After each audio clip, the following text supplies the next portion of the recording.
Now, I've got to come back to Premier Daniel Andrews' visit to China, his 7th visit to China. Look, there may be nothing at all to be concerned about. He might be playing the media like a trout here, really. He says it's just there to drum up business for Victoria. More Chinese students, no problem. Is that so?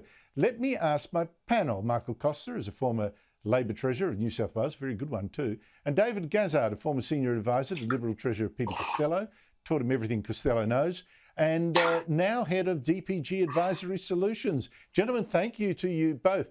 Start with you, David. Daniel Andrews' trip, no journalists, no education chiefs, although supposedly about education, to go with him. Very little information from these meetings. Have you got a problem with it?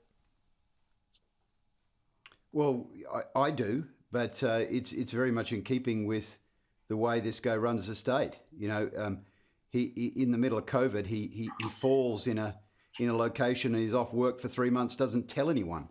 The red shirts debacle, where public funds are used to campaign, the police ask for his cooperation in their investigation. He refuses to give it.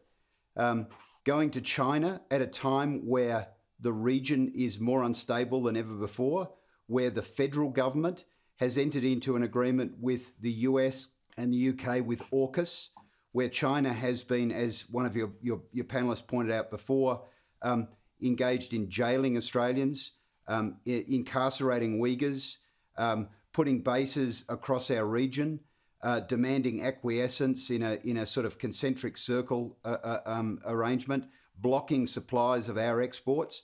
And suddenly you've got a premier cutting against the grain, providing the perfect opportunity for China to praise Andrews and muddy up the whole story of what Australia's diplomatic efforts over the last 4 or 5 years have been trying to achieve.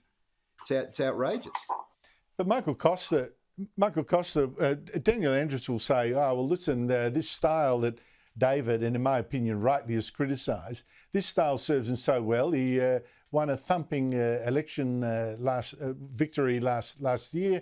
Why should he? I mean, he's just loving the media, frothing and bubbling and all that, and he can do this and get away with it. Does that justify what he's doing? No, I agree with the broad principle that says that if you're using taxpayer funds to engage in any activity, there needs to be transparency, and I think this is the fundamental issue. This is not a personal trip. This is a trip funded by the Victorian taxpayers, and they're entitled to transparency. And one of the key elements in transparency in a democracy, of course, is the role of the media to report on those events. And the excuse that he's done this in the past without the media doesn't wash with me. However, there's another side to this, and that revolves around the issue of the federal government. Now, foreign affairs, we all talk about the Constitution and the voice and everything else, but the Constitution's pretty clear on what powers relate to foreign affairs and where they sit, and that's with the federal government. And what I'm interested to know is really what discussions were had with the federal government. Why hasn't the foreign minister come out and spoken about this, either supporting it or putting some caution around it? I think that's the fundamental issue for me. And a third issue is the one you just raised, Andrew. Clearly, he's popular in Victoria. I mean, whilst this is going on, the Victorian opposition's in turmoil. Once again, the checks and balances in our system don't work.